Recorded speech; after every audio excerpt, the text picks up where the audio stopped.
It's Richard Herring's Objective, and please welcome Richard Herring. Thank you. Hello and welcome to episode 2 of Richard Herring's Objective, in which I, Richard Herring, take objects that are censured and censored, determine why they make our blood boil, and then attempt to rehabilitate and celebrate them. I want to take a taboo and turn it into a hooray. Oh, shut your faces, that was a brilliant joke. And tonight, as always, I'm assisted by a woman you may recognise from off of that advert for butter-like spread that isn't butter. Yes, it's TV's Emma Kennedy. Hello. This show is about challenging prejudices that we sometimes don't even know that we have. We tend not to talk about this stuff too much for fear of offending each other, but we should talk about it because it throws up some interesting dichotomies. For example, if a guy said to you that he hated all black people, I think you'd despise that person quite correctly. But if someone told you they hated all of humanity, you'd prefer that guy to the guy who just hates the black people. Even though the second man, he still, if you think about it, he still hates all the black people, just like the first guy, but he also hates everyone else as well. I mean, at least the first guy likes someone, doesn't he? There's some love in his heart. But, you know, I agree. The racist is worse than the misanthrope because there's no logic to hating people based on their race. There is a logic, I think, to hating all of humanity. Believe me, I have to work with you on a nightly basis and you're scum. Last week, I reclaimed the Hitler moustache for comedy, and consequently, I'm sure that in the last 7 days, you haven't been able to walk down the street without tripping over men and naughty ladies proudly sporting Chaplin tashes. So what's coming up next? Well, let's take a look through the object-shaped window to see what object I'm going to be objective about this week. The Hoodie.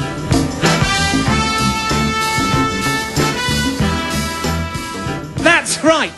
The hoodie, the garment worn by such fearful individuals as Rocky, Lady Sovereign, Obi-Wan Kenobi, Samwise Gamgee, and Little Red Riding Hood.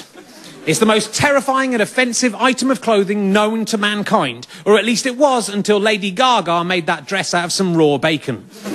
Although that is sensible, as it would at least give her something to eat if she ever becomes trapped down a well. Which she will do if my plans come to fruition. And if they do, ironically enough, she herself will be made into a dress. What goes around comes around. Best that you forget I mentioned that, actually, thinking about it. But anyway, the hoodie. What could be more frightening than a sweatshirt made out of cotton with a hood? You can see why it's perceived as the clothing of choice of anyone wanting to cause trouble. Though imagine being part of the first gang to adopt this uniform of disgruntled youth. What are we doing stuck inside? Let's get out there on the streets and cause some trouble. We can't go out in t-shirts and jeans. We'll be ripped apart. If we're going to protect ourselves from our enemies, we need an outfit that will fill people with dread. Yeah, like leather jackets covered in studs and spikes. No. Or maybe a stab-proof, bulletproof vest. That wouldn't work, would it? Some kind of robotic detachable hand with interchangeable blades. No. Stop listing increasingly unlikely things. In comic convention, it will clearly be something innocuous. This is what we're going to wear, look. A sweatshirt? No, not just a sweatshirt. A sweatshirt with a hood. Right. Oh, I don't really... Oh, hold on! Is it like the invisibility cloak in Harry Potter? I love that! Yeah, it kind of is, because, look, I put up the hood and you cannot see my face. Yeah, except that you can, because the hood only covers the back of your head, innit? Yeah. And won't policemen see us with our hoods up and suspect we're up to something? Yeah, probably. And people will be intimidated by us and cross the street? Yeah, true. And what if shopping centres introduce a policy where we're not allowed to wear hoodies at all? Then we'll have to take them off. Right. So, limited usefulness? No, because some of the hoodies also have pockets at the front. Oh, where you can conceal a gun? No, where you can put both your hands in to keep them warm. It's like a muff. A muff? Yeah, a muff. What do you mean, a muff? You know what a muff is. Oh, I do know what a muff is. That is not like no muff I've never seen. All right, should we put on our hoodies and go out and cause some trouble? Yeah! Oh dear, it's raining now. If we're going to look really tough, be able to fend off all the elements, you know what we're going to have to wear? Cagoule. You stupid muff. How has this seemingly anodyne and cosy item of clothing come to be associated with antisocial thuggery? How? What other gang of reprobates got named after what they wore? The Hells Angels got named after demons. Vandals and Goths got named after marauding Germanic invaders. The Black Panthers were named after a wild animal. Off the top of my head, the only gang I can think of who were named after what they wore are the Pink Ladies from Greece. I suppose we're just lucky we're in the UK, because here are some of the genuine names for hoodies in other parts of the world. The Cotton Popover. Look out, there's a gang of cotton pops. The Kangaroo Sweatshirt. I got mugged by a kangaroo. And in Saskatchewan, in Canada, the hoodie is called... The Bunny Hug. I wish it was called that here. David Cameron would have asked us to hug a bunny hugger. And you'd have wanted to, wouldn't you? It sounds snuggly. So why has the hoodie got this reputation? And if hoods are so terrifying, why aren't we intimidated by monks or hobbits or 6-year-old children in parka coats pretending they're Batman with the hoods on their heads and the coat flailing behind them like a cape? You are intimidated by them. I am intimidated, but they're quite scary, and also from the 1970s. They're like ghosts. Perhaps we're just afraid of people who cover up parts of the body that are usually uncovered. To find out, I got myself a pair of pink mittens tied with a long piece of wool. And I went out on the streets of London to find out what people would make of this potentially dangerous new trend. I just wanted to ask you about my whether you're intimidated by my mittens. Doesn't bother me. Doesn't bother do whatever you want to do. Would you be intimidated if I had a hood on, though? Yeah. So what's the difference? I can see your face. You look like a friendly face. My hands are more dangerous than my face. Yeah, you think they're nice? Good on you, Think it could catch on? They've got pearls on them. This is all right, isn't it? No, if you like them, good on you. Yeah. They look good. I like the string. You're not at all scared of me? No, should I be? You're not scared of anything, are you? I'm scared of things, just not. You're not scared of a 43-year-old man wearing mittens? It suits you. Not scary? If someone had a hood, would you be scared of them? Maybe, it depends on the time of the day. What are they going to do with their face to you?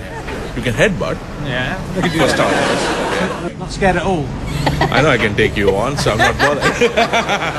The hoods, yeah, they're a bit intimidating. The fluffy white gloves with the pearls, not so much. They're kind of connected to my jacket via a string. Does that not worry you?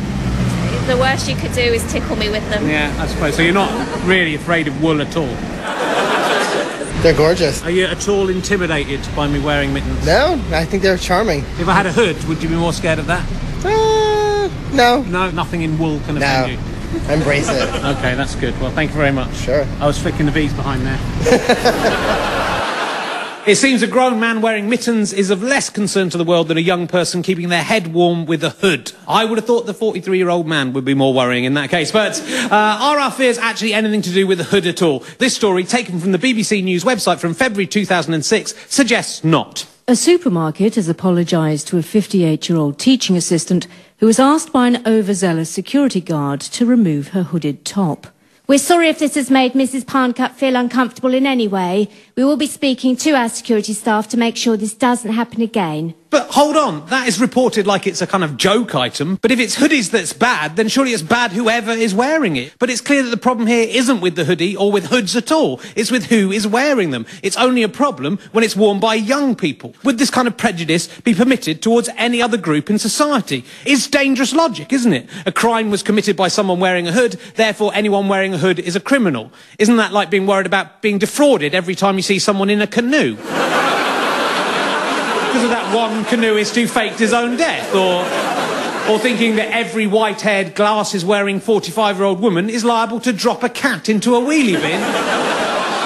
To discover where the fear of hoodies came from, I spoke to Jack Forbert, a lecturer in sociology and criminology at the University of Bedfordshire. What the mass media do is that they create a kind of panic around issues, and the hostility as a consequence of that is greatly exaggerated. Sure. In other words, it's very disproportionate to the problem. The really interesting thing for me was that Blue Water Shopping Centre actually banned the wearing of hooded tops, and as is usual with these kind of things, when you demonise young people, they tend to do it all the more. Sure.